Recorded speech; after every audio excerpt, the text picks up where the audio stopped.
नमस्कार मंडळी, आपण पाहत आहात। आज आपण पाहणार आहोत सोलापूर जिल्ह्यातील पूरस्थितीचा धक्कादायक आणि हृदय हेलावून टाकणारा आढावा।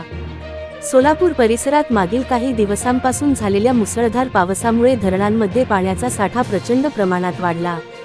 परिणामी धरण प्रशासनाकडून पाणी सोडण्यात आलं, पण अचानक सोडलेल्या या पाण्यामुळे गावोगावी भीषण परिस्थिती निर्माण झाली। सर्वात वेदनादायक बाब म्हणजे अनेक कुटुंबांचा संसार अक्षरशः वाहून गेला। या महिलेचा टाहो, नदीपात्र किती आणि पाणी किती सोडता आमचा संसार बुडाला, आमची घरं उद्ध्वस्त झाली, हा प्रश्न केवळ तिचा नाही तर आज हजारो पूरग्रस्तांचा आहे। गावकऱ्यांचा आरोप आहे की प्रशासनाने योग्य वेळी इशारा दिला नाही। एकदम पाणी सोडलं गेल्यामुळे जनतेला हलवण्यासाठी वेळच मिळाला नाही। घरं, जनावरे, शेतं आणि आयुष्यभराची पुंजी या महापुरात वाहून गेली।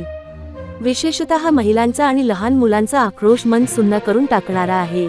आमचं सगळं वाहून गेलं, आम्ही आता कुठे जावं, असा प्रश्न घेऊन अनेक पूरग्रस्त रस्त्यावर आले आहेत।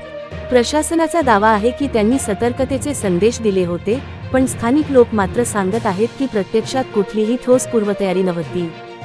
सध्या परिस्थिती अशी आहे की अनेक गावं पाण्याखाली गेली आहेत। शेकडो लोकांना सुरक्षित ठिकाणी हलवण्यात आलं आहे।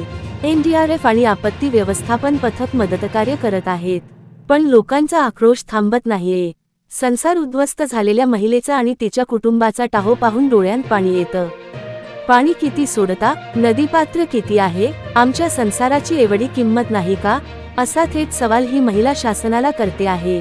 या सगळ्या प्रकारामुळे आता शासन आणि प्रशासनाच्या भूमिकेवर प्रश्नचिन्ह उभं राहिलं आहे। लोकांचा प्रश्न अगदी सोपा आहे, आमच्या सुरक्षिततेचं काय? मित्रांनो, तुम्हाला काय वाटतं? प्रशासन वेळेवर पाऊल उचललं असतं तर ही परिस्थिती टळली असती का? पूरग्रस्तांना आता योग्य मदत मिळेल का, की प्रत्येक वर्षी याच स्वरूपाची अर्थहाक आपल्याला ऐकावी लागणार?